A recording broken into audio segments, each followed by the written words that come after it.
Hello guys, இன்னைக்கு நம்ம பார்க்க போறது டிவைன் ரிங் மான்வாவோட எபிசோட் 6 தான். ஸோ வீடியோக்குள்ள போறதுக்கு முன்னாடி மறக்காம எல்லாருமே ஒரே ஒரு லைக்கை போட்டுருங்க. ஏன்னா அப்பதான் தொடர்ந்து உங்களை தேடி இன்னமும் நிறைய வீடியோஸ் வரும். சரி வாங்க, நம்ம டைம் மிஸ் பண்ணாம எப்பிக்குள்ள போகலாம். எப்பிக்கோட ஆரம்பத்திலேயே அங்க காலையில ஆகுது.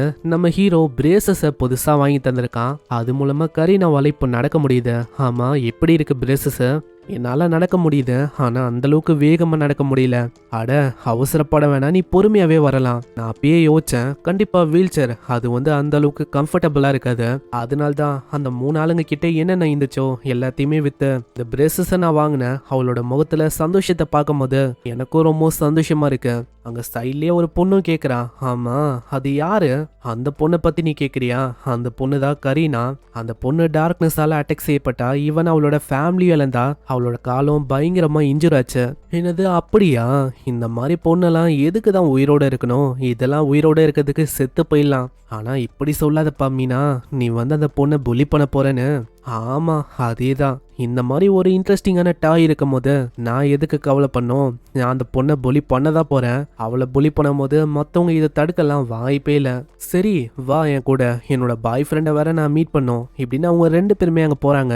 இன்னொரு பக்கம் நம்ம ஹீரோவும் அந்த பிரின்சிபலோட ரூமுக்கு போறான். அந்த இடத்துல டீச்சர் ஏதோ பேசுனனால தான் நம்ம ஹீரோவால இன்னமும் ஸ்கூல்ல இருக்க முடியுது. இல்லைன்னா கண்டிப்பா ஏத்திருக்க மாட்டாங்க. நீங்க கவலைப்பட வேணாம், ஷியூஷியை நான் பாத்துக்கிறேன். அவன் எல்லாமே நல்லா பண்ணுவான். இதுக்கப்புறம் நம்ம ஹீரோவும் அவங்க 2 பேருக்கும் தேங்க்ஸ் சொல்றான். அங்க போகும்போது அந்த பிரின்சிபலும் லில்லியோட பேக்கை தப்பா பாக்குறான். இந்த ஆளுக்கு உண்மையை சொன்னா நம்ம ஹீரோ மேலலாம் இன்ட்ரெஸ்டே இல்ல. உண்மையிலேயே இன்ட்ரெஸ்ட் இருக்குது அந்த லேடி மேலதான். அட கனவுக்கு நீ லில்லி, உனக்கு ஏன் புரிய மாத்து? உனக்கு நான் லவ்வரா இருக்கணும் அப்படின்னு ஆசைப்படுறேன். அதனால சீக்கிரமா எனக்கு ஆயிடு. இன்னொரு பக்கம் அவங்க போகும்போதே அங்க ஹீரோ கிட்ட அவங்க சொல்றாங்க, நீ ஃபீஸை பத்திலாம் எதுவுமே கவலைப்படாத. உனக்கும் உன்னோட தங்கச்சிக்கும் சேர்த்தே நானே டியூஷன் ஃபீயை கட்டுறேன். அட ரொம்ப நன்றி. இந்த விஷயத்த நான் மறக்க மாட்டேன். கண்டிப்பா நான் எப்படியாச்சும் இந்த விஷயத்த ரீபே பண்ணிடுறேன். சரி ஷியோஷி, நம்ம அப்புறமா பேசலாம். எனக்கு கொஞ்சம் வேலை இருக்கு. எக்ஸாம் வேற உனக்கு வரப்போது. சீக்கிரமா அதுக்கு ப்ரிப்பேர் ஆகும் என்ன? இப்படி சொல்லிட்டு அவங்க போயிடறாங்க. ஆனா நம்ம ஹீரோக்கு இன்னமும் கில்ட்டியா இருக்கு. நம்ம ஷியோஷி ஒரு ஹீரோவா இருக்கான், அதை பத்தி என்னால அங்க சொல்ல முடியல. இன்னமும் கிரேசி உல்ஃபோட ஆளுங்க மேட்ரு சால்வ் ஆகல. அது நல்ல விஷயங்களை நான் மூடி மறைச்சுதான் ஆகணும். இதுக்கப்புறம் நம்ம ஹீரோ உள்ள வரும்போதே அங்க ஒரு பையனும் அதை பார்த்து சொல்றான், ஆமா இந்த பையன் இவன் ஷியோஷி தானே? நான் என்ன யோசிச்சேன்னா இவனை ஸ்கூலை விட்டு தூக்கிட்டாங்க அப்படின்னு யோசிச்சேன். ஆனா இவன் திரும்ப வந்துட்டான். ரைலி அதேதான், அந்த பையன் திரும்ப வந்துட்டான். அப்படின்னா என்ன, பாத்ரூம்ல கொண்டு போய் பழையபடி அவனை புலி பண்ணலாமா? இதுவும் ஒரு நல்ல ஐடியாவா இருக்கு. அவனுக்கு ப்ரொடெக்ஷன் ஃபீ அப்படின்னு சொல்லி அவன் கிட்ட பணத்தை அபியூஸ் பண்ண வேண்டியதான். பேப்பரை நல்லா கசக்கிட்டு அவன் மேல தூக்கி அடிக்கிறான். ஆனா ஆச்சரியமான விஷயம் என்னன்னா, அது படம்னு பார்த்தா நம்ம ஆளு அசால்ட்டா பிடிச்சி ஒண்ணுமே இல்லாம ஆக்கிறான். ஹே ரேலி, அப்புறமா என்ன டாய்லெட்ல மீட் பண்ண. கொஞ்ச நாளைக்கு எதுவும் இங்க வரல, அதுக்குள்ள அவனுக்கு அவ்வளவு தைரியமா? சரி அப்புறம் என்ன, அவனுக்கு வலினா என்ன காட்டி ஆகணும். இதுக்கப்புறம் பெல் அடிக்குது. அவங்க எல்லாருமே டாய்லெட்டுக்கு போறாங்க. அந்த இடத்துல ரெயிலியோ கேக்குறான், ஹேய் நான் ரீசெண்டா கேள்விப்பட்டேன் டஞ்சன்ல ரீசெண்டா இப்போ நீ ஏதோ குப்பையை பொறுக்கிறதுக்கான வேலையை பாக்குறியாமே. அப்படி இருக்கும் போது பணம் உன்கிட்ட இருக்கும்ல. சரி உன்னை நீ காப்பாத்திக்கணும் அப்படின்னு ஆசைப்பட்டனா ப்ரொடெக்ஷனுக்கான ஃபீ எனக்கு கொடு. பணத்தை கொடு, உன்னால நிம்மதியா இருக்க முடியும். இல்லன்னு வச்சுக்கேன். அதான் இல்லனா யோஷி, நீ ரொம்ப ஓவரா போற. இதே மாதிரி போச்சுன்னு வச்சுக்கேன், அவ்வளவுதான். பசங்களா நம்ம யாருன்னு காட்டுங்க. அங்க 2 பசங்களும் அப்படியே தாக்கலான்னு பயங்கரமா அடிக்கிறாங்க. ஆனா நம்மால அப்படியே பிடிச்சறான். அவங்க 2 பேரும் அப்படி ஷாக் ஆகுறாங்க. எப்படி இவன் இதை பண்ணா? பரவாயில்ல, உண்மையிலேயே நான் ரொம்ப ஸ்ட்ராங் ஆயிட்டேன். இதுவே நான் பழைய நானா இருந்தா என்கிட்ட அந்த அளவுக்கு தைரியம் வந்திருக்காது. ஆனா இப்போ இருக்கிற ஷியோஷி, அதாவது நான் ரொம்ப டிஃப்ரெண்ட். அங்க டிவைனை அதை வச்சு அவன் ஸ்கேன் பண்ணி பாக்குறான். அவங்க எல்லாருமே ஆர்டினரியான பர்சன் தான். இவங்க கிட்ட எந்த விதமான பவர்ஸும் இல்ல. ஒரே ஒரு அடிதான் அடிக்கிறான். அதுக்கே அந்த குண்டு பையனும் ஒல்லி பையனும் அப்படியே பறந்து போய் விடுறாங்க. இதை பாக்குற ரெய்லி பயங்கரமா ஷாக் ஆகுறான். அட இந்த இடத்துல என்னதான் ஆகுது? இந்த ஷியோஷி, இந்த பொடி பையன் இது வரைக்கும் ரொம்ப வீக்கா இருந்தான். ஆனா இப்போ ரொம்ப ஸ்ட்ராங்கா இருக்க மாதிரி இருக்கு. என் முன்னாடி இருக்கும் போது இவன் ரொம்ப டிஃப்ரெண்டா எனக்கு தெரியறான். ஏன் அவனோட முகத்தை பாருங்க. அவனோட முகத்தை பார்க்கும் போதே நம்மளுக்கு டிரான்ஸ்ஃபர்மேஷன் நல்லாவே தெரியுது. அங்க ரெய்லி ரொம்ப ஷாக்கிங்கா பார்க்கும் போது திடீர்னு அங்க பின்னாடி அங்க சொல்றான், ரெய்லி பாஸ் வராரு, சீக்கிரமா வெளியில வா. அங்க ரெய்லி இதனால கம்முன்னு போயிடறான். ஆனா இன்னொரு பக்கம் அவனுக்கு ரொம்ப கோவமா தான் இருக்கு. அங்க ஹீரோ மனசுலயே யோசிக்கிறான், நல்ல வேலை என்னோட அல்டிமேட் பிசிக் அதை நான் பயன்படுத்தல. இல்லைன்னா அவ்வளவுதான், இப்போதைக்கு அவங்க இறந்து போகவும் வாய்ப்பு இருந்திருக்கும். இன்னொரு பக்கம் கரீனாக்கு வேற ஒரு பொண்ணு ஹோம்ஒர்க்கான புக்கெல்லாம் தரா. இப்படி அங்க கொடுக்கும் போது மீனா அங்க வரா. மீனா, கரீனா ஒரு டிசபிளான பொண்ணு, அவகிட்ட வாய மூடு, எனக்கு எல்லாமே தெரியும், நான் பாத்துக்கிறேன். கரீனா, என்ன விஷயம்னா நீ வந்து கொஞ்ச நாளாவே ஸ்கூலுக்கு வரல. அந்த டைம்ல ஸ்லேவா இருக்க யாரு மேல எனக்கு எவ்வளவு கோவமா இருந்துச்சுன்னு தெரியுமா? அதை காம்பன்சேட் பண்ற விதமா நீ என்ன பண்ணலான்னு இருக்க?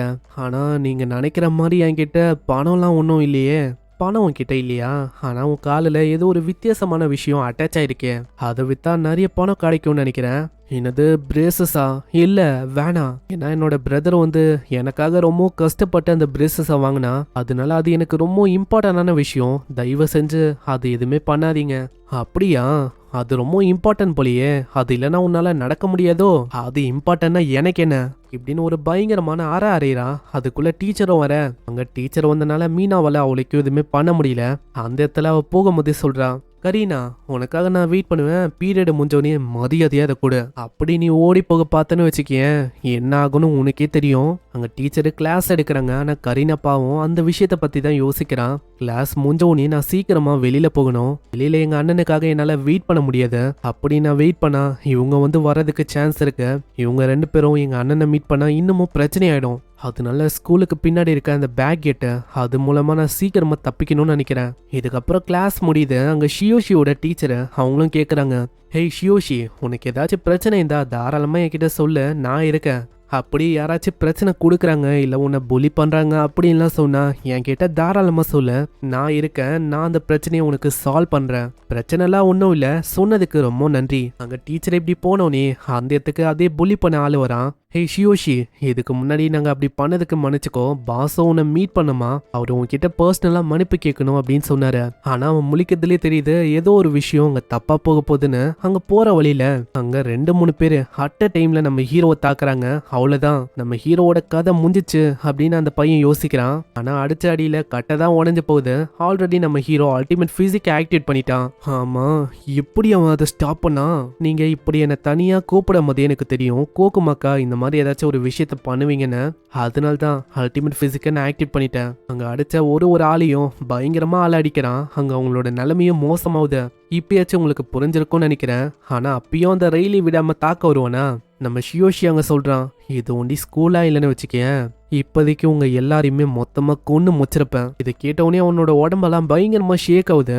அவனுக்கே புரியல, ஆமா என்ன ஆகுது, எதுக்காக என்னோட உடம்பு இப்படி ஷேக் ஆகுது, நான் என்ன ஷியோஷியால பயப்படுறேன்னா என்ன?